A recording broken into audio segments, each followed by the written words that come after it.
अस्सलामुअलैकुम वरहमतुल्लाहि वबरकातुहू। इस वीडियो में हम आपको बताएंगे कि ग्रीस एम्बेसी के लिए आपने वीज़ा अप्लाई करना है या फॉर्म टेस्टेड करवाने हैं या कोई भी आपको काम है तो आप वहां से अपॉइंटमेंट कैसे हासिल करेंगे, और अगर आपको अपॉइंटमेंट नहीं मिल रही तो फिर आप क्या करेंगे। तो ये वीडियो इंशाल्लाह आपके लिए बहुत फ़ायदेमंद होगी। पहली बात तो ये है कि दुनिया में भी कामयाबी हासिल करनी ज़रूरी है, लेकिन आखिरत की कामयाबी बहुत ज़्यादा ज़रूरी है। इसलिए अगर हम दुनिया की कामयाबी पर ही सिर्फ तवज्जो देंगे तो आखिरत में अगर नाकाम हो गए तो ये दुनिया की कामयाबी जो है ये चंद दिन के लिए है। तो इसलिए जब भी हों, आप जहाँ भी हों, जिस मुल्क में भी हों, अपने अल्लाह के साथ, आका सल्लल्लाहु अलैहि वसल्लम की बताई हुई तालीमात के साथ आपका तल्लुक़ कभी भी ख़त्म नहीं होना चाहिए। अगर इनके साथ आपका राब्ता और तल्लुक़ ख़त्म हो गया तो आप जो कामयाबी आपको नज़र आ रही होगी वो हकीकी कामयाबी नहीं होगी, वो आर्जी कामयाबी होगी, और आर्जी चीज़ें जो हैं वो बहुत जल्द ख़त्म हो जाती हैं। तो इसलिए आप लोगों से इल्तिजा है कि सबसे पहली कामयाबी आपकी है अल्लाह अज़्ज़ा वजल से और कुरान और सुन्नत से आपका मजबूत राब्ता। अब बात करते हैं कि आप इस वक्त वर्क परमिट पे जो यूनान का वीज़ा अप्लाई हो रहा है और बहुत से लोगों ने यहाँ से वर्क परमिट भेजे भी हुए हैं पाकिस्तान में। तो पाकिस्तान में अब मसला ये चल रहा है कि वहाँ एम्बेसी से अपॉइंटमेंट नहीं मिल रही। वहाँ के जो एम्बेसी का सिस्टम है उसमें आप बड़े बड़े अरसा हो गया है लोगों को कि उनको अपॉइंटमेंट ही नहीं मिल रही। तो जब अपॉइंटमेंट ही नहीं मिलेगी तो वो कैसे जाके वहाँ पे अपना इंटरव्यू देंगे, कैसे अपना वीज़ा अप्लाई करेंगे और क्या करेंगे।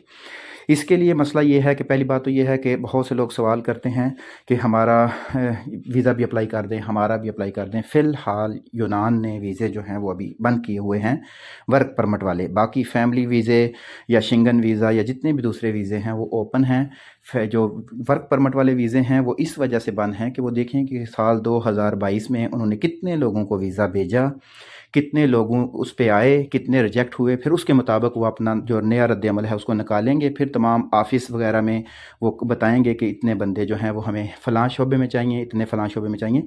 तो फिर वो जो है वीज़े इशू करना, यहाँ से वर्क परमिट इशू करना शुरू करेंगे। तो इसलिए आप परेशान ना हों, इंशाल्लाह ज़रूर मौका मिलेगा, अल्लाह पाक आसानियाँ पैदा फरमाएगा।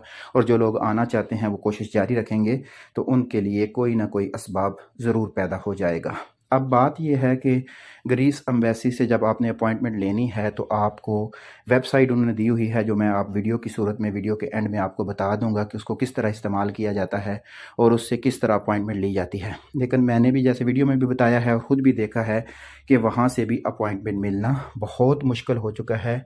बहुत से हजरात जो हैं वो पहले ही बुक कर लेते हैं और फिर वो गरीबों तक तो पहुँचते पहुँचते वैसे ही चीज़ें ख़त्म हो जाती हैं। ये तो आपको पता ही है, आटा नहीं पहुँच रहा गरीबों के पास, तो अपॉइंटमेंट तो ग्रीस एम्बेसी के लेना तो बहुत मुश्किल होगा। तो ये मैंने आपके स्क्रीन के ऊपर जो है ग्रीस एम्बेसी का ईमेल एड्रेस, इसके नंबर्स जो हैं वो भी लिख दिए हैं।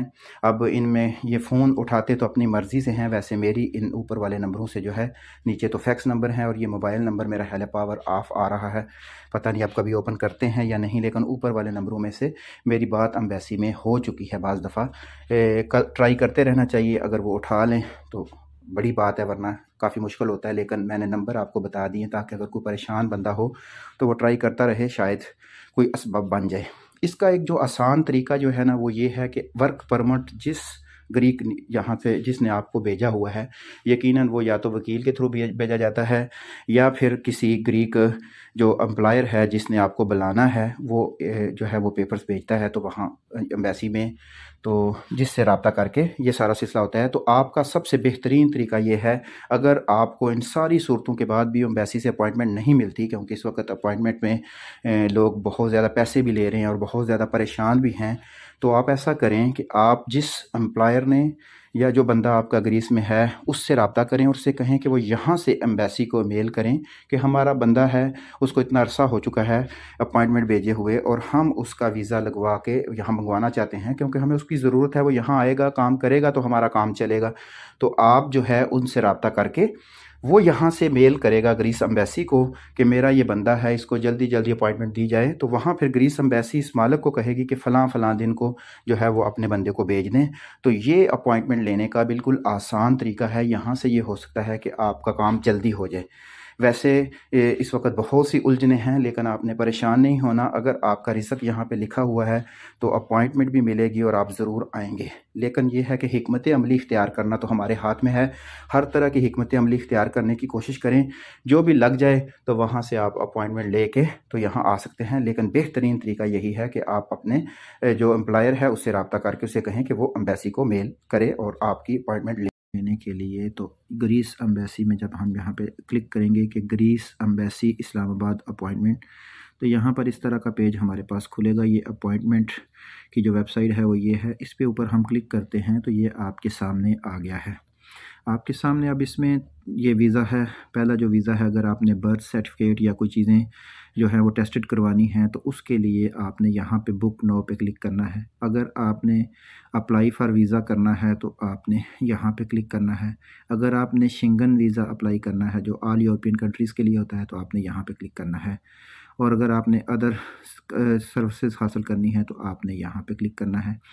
अब क्योंकि हमने यहाँ पे देखना है कि मिसाल के तौर पर आपने फ़ार्म वगैरह टेस्टेड करवाने हैं, बर्थ सर्टिफिकेट या कोई भी फ़ार्म, तो आप यहाँ पे क्लिक करते हैं तो ये आपके सामने पेज खुलता है। अब ये अपॉइंटमेंट्स जो हैं 13, 16, 17, या आपने कलर देखा है ये चेंज हुआ है, ये अवेलेबल हैं।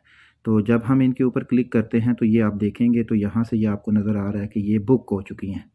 इसी तरह का ये सारा सिलसिला है कि क्योंकि अब हम अगर इसको फरवरी में जाते हैं तो फरवरी में भी ये अपॉइंटमेंट्स हैं, लेकिन ये भी बुक हो चुकी हैं। और इसी के बाद हम आगे चलते हैं तो मार्च में अभी तक अपॉइंटमेंट नहीं है। इसका मतलब है जनवरी और फरवरी की अपॉइंटमेंट मिल रही हैं और वो सारी बुक हो चुकी हैं। ये होता है कि लोग पहले से बुक कर लेते हैं और फिर बाद में अब क्या तरीक़ेकार है, किस तरीक़ेकार से वो बेचते ख़रीदते हैं, ये एक अल्लाह पाक ही बेहतर जानता है। तो इसलिए यहाँ अब आपको पता चला कि अपॉइंटमेंट मार्च में नहीं है, जनवरी और फरवरी की है और वो भी बुक हैं। ये वो वर्क परमिट का वीज़े के लिए अगर आप अप्लाई करते हैं तो वर्क परमिट के लिए अगर आप यहाँ पे क्लिक करते हैं तो ये भी आपके सामने आता है। तो मार्च ये आपको निकालता है, फरवरी में भी कोई अपॉइंटमेंट नहीं है और जनवरी में भी कोई अपॉइंटमेंट आपको यहाँ पे नहीं मिल रही। इसका मतलब है कि इसकी अपॉइंटमेंट अभी बंद हैं ये वीज़े के लिए। अब अगर आप आगे चले जाएं शेंगन वीज़े के लिए, तो शेंगन वीज़े के लिए जब आप क्लिक करते हैं तो यहाँ शेंगन वीज़े के लिए 2 ही दिन अपॉइंटमेंट के हैं, 19 तारीख और 26 पे आप क्लिक करते हैं तो ये सारी अपॉइंटमेंट्स जो हैं वो बुक हो चुकी हैं। इसका मतलब है कि यहाँ पे भी आपको अपॉइंटमेंट का मिलना मुश्किल है। लेकिन यहाँ आप चेक करते रहा करें, अगर किस्मत साथ दे जाए तो आपको अपॉइंटमेंट मिल जाए, वरना फिर काफ़ी मुश्किल हो गया है। क्योंकि इस वक्त अपॉइंटमेंट का एक बहुत बड़ा मसला चल रहा है कि कैसे अपॉइंटमेंट हासिल की जाए। तो हम आगे आपको बताते हैं कि इसके लिए फिर आपको क्या करना होगा। आखिर में हमारी ये दुआ है कि अल्लाह ताला आप सबको कामयाब करे। आप भी अपने वालिदैन से भी दुआएं करवाएं, अपने अजीज़ व क़ारब से भी दुआएं करवाएं, क्योंकि दुआ जो है वो तकदीर को भी बदल देती है और दुआ से बहुत ज़्यादा फ़ायदा हासिल होता है। तो साथ में अपनी कोशिश भी जारी रखें और दुआएं भी करवाते रहें। अल्लाह ताला आपको ज़रूर कामयाब करेगा। हमारी भी ये दुआ है कि अल्लाह पाक मदद फरमाए और इसके हलाल के सिलसिले में जब आप बाहर निकलें तो अल्लाह ताला आपको खूब रिज़्क़ अता फरमाए। अल्लाह पाक हमारी ये काविश अपनी बारगाह अक़दस में कबूल व मंजूर फरमाए। आपको अगर वीडियो पसंद आए तो ज़रूर अपने दोस्त अहबाब को भी शेयर कर दिया करें और साथ में इस्लामी वीडियो भी ज़रूर देखें। इंशाअल्लाह आपको अजर मिलेगा। जज़ाकल्लाह खैर। अस्सलामु अलैकुम व रहमतुल्लाहि व बरकातुहू।